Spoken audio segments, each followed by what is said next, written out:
Basil Valentine on today's News Talk, TNT.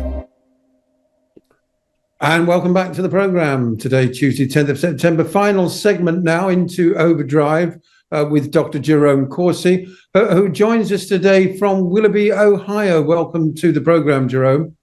A pleasure to be with you, Basil. Thank you very much. The pleasure is all ours, I assure you. And last time you were on, of course, you mentioned that a colleague of yours had discovered that hidden algorithm in the software of many United States electoral computer machinery, which allows for the creation of entirely fraudulent phantom ballots. Now, I'm speaking to you in Willoughby, Ohio, where I believe you are attending a town hall meeting tonight. Is that subject on the agenda, or are you discussing something completely different with the good people? That's the subject tonight. We have Ohio. If you go to our website, which is gods5stones.com, that's our 501c3, God, no apostrophe S, and FIVE, you spell out 5, and stones is plural, gods5stones.com.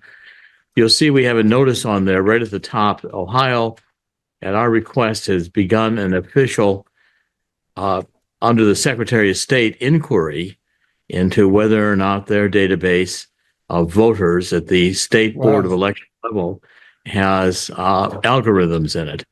And I'm here this week. I'm preparing to release the preliminary report, and I can tell you that we have found an algorithm in the Ohio state database, and we're going to be releasing it. We're going to be preparing a report. I'm spending the rest of this week here in Ohio working with the attorneys, and we're going to be preparing an official report to go to it's a preliminary report.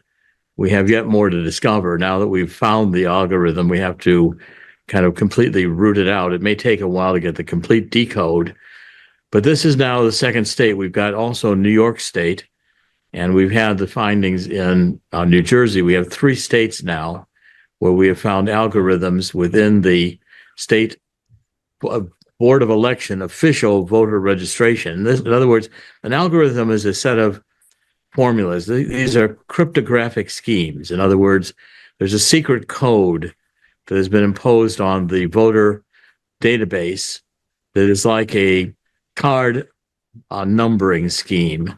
This is top level cryptography. This is not some amateur. This is probably CIA. I'm inclined to think the intelligence agencies are now running our elections and have penetrated, probably in many cases, unbeknownst to the government officials, the secretaries of state. I think, for instance, in Ohio, Frank LaRose, who is the Secretary of State, is an honest gentleman. And I think when he finds out about this, he's going to take it seriously.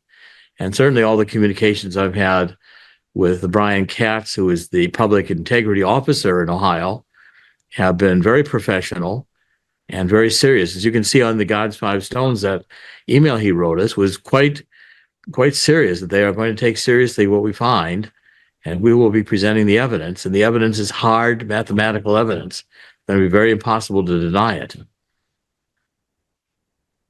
This is absolutely breathtaking stuff, Jerome. I'm gobsmacked and at the same time shocked and delighted that it's gone as far as it has already.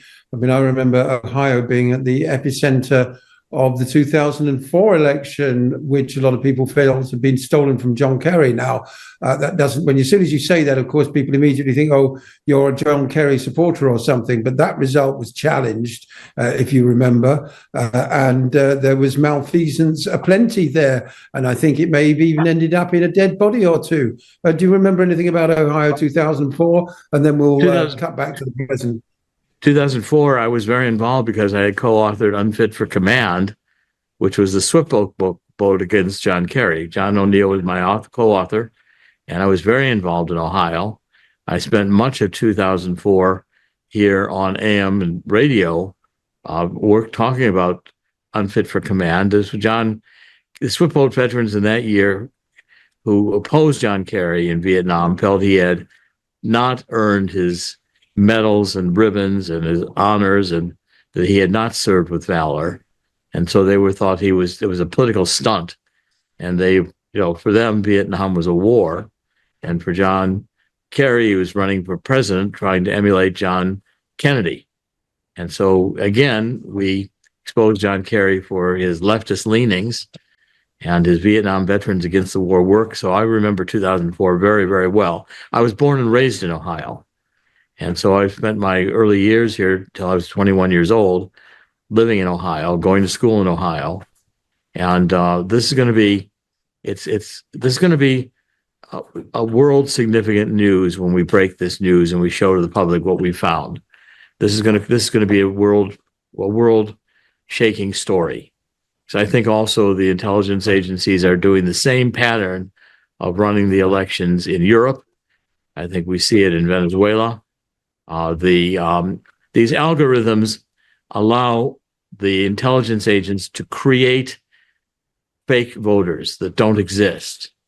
And they're indistinguishable because of how they're cloned or how they're fabricated as ghost voters. They look real.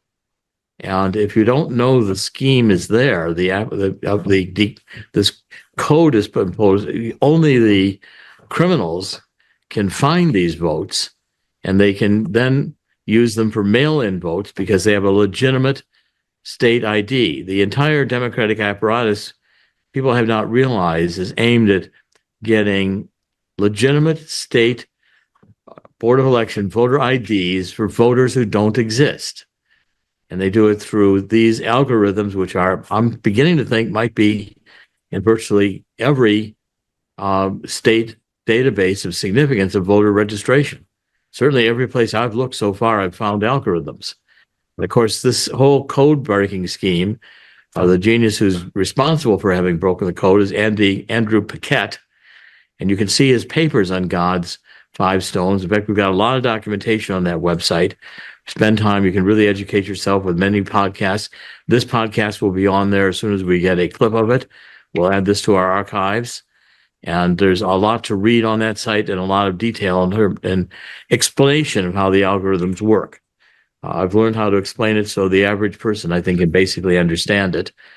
But these votes, when they are voted one way or another, but mostly mail-in votes, and it's a legitimate number on the state voter board of elections, and that vote is put through the machines, it's counted, that becomes a certifiable vote. And that means it becomes a countable vote, even though the person doesn't exist. And these are brilliant schemes, and they're intelligence agency, I believe, created and operated, but I don't think the states know that they're there. How does it generate the name for somebody that doesn't exist? Has it got a sort of random name selector kind of, No, they do a variety of things. Mostly they take names that are in the database that are largely dormant, and they clone them and do a version of that name and give it a different address. Or they just change it slightly. So when you look at it, it looks like a legitimate, all the information's there. If you didn't know that there were, 10 registrations for this person, or if you didn't go out and actually see if the person was at that address, you wouldn't, it would look normal. It would look, so you wouldn't know at the state board of election or in a recount, you wouldn't find this as a fake vote because they don't do the procedures to find this as a fake vote. They're not sorting through the database to see how many clones there are. They're not going out and into the community and seeing if the person exists. So you can, these intelligence agents can actually run the election from within the computer. I mean, they could say, do you want Kamala Harris to win by 1%, by 3%, by 5%? Do you want her to come in the early afternoon to start surging ahead, like a late surge where she wins at the end? Or do you want us to have to stop counting? We'll win the next day. Because see, you can keep voting as many of these fake voters as you want, depending upon watching the election going on and unfolding and seeing how it meets your projections. I mean, I'm a political scientist. I have a PhD in political science from Harvard, and I've studied voting data for decades. And you can profile votes to know where candidates are going to draw their strength, where they're not going to draw their strength. And you could, if you had the system of, codes, secret codes in the database, and you could vote secret voters that don't exist, I could win any election I wanted to win and make it look legitimate. So you wouldn't know the difference. And that would certify in a recount. And so therefore it couldn't be discovered. And I think started coming into and so what we're doing is we're not saying that there's computer fraud or election fraud. I'm saying that the very existence of these algorithms is itself a crime. It's prima facie wrong to go in and alter a voter database with a secret code. Now, I want more discovery. I want to know who put these there, how long they've been there, how have they been used? Because you can also use them on down ballot elections. I mean, there's no reason you couldn't say in Ohio, Senator Sherrod is running a very tight. Sherrod Brown is running a very tight campaign against a Republican named Malone, and it's going to be tight. Well, the Democrats, I'm sure, want that seat. This scheme would make sure that they could get that seat. They because they're sure not to lose any seat they don't want to lose. And that way they can always stay ahead of the voting. Now, I'm encouraging people to vote massively because at some point, especially with us exposing these schemes and exposing that the real problem here is the mail-in votes, we're going to make it harder for the Democrats to steal the election. We're also going to cause to have more scrutiny of the mail-in votes. I want to end this, but if the state of Ohio or the state of New York or New Jersey have algorithms in their database, you can't use that database to validate an election. It's like if you knew that a casino had marked cards, they were using marked cards, that casino can't prove you lost any hand at blackjack. How do you know you lost? And so you could say, I want my earnings back because you were using crooked cards. You can't use a corrupted system with a secret code in it to validate an election result that's supposed to be authentic and pure and to be real voters with their real identities. And so this is a very, very dangerous and frightening intervention of the intelligence agencies, I think, in our election processes. And in Europe, they had a parliamentary election, first ballot, Le Pen and all the conservatives are doing extremely well. And then suddenly the second ballot, the left surged. They woke up, the left surged. Well, I speak French and Italian. I called up both countries. I said, are there people at the polls? Dr. Corsi, there's nobody at the polls.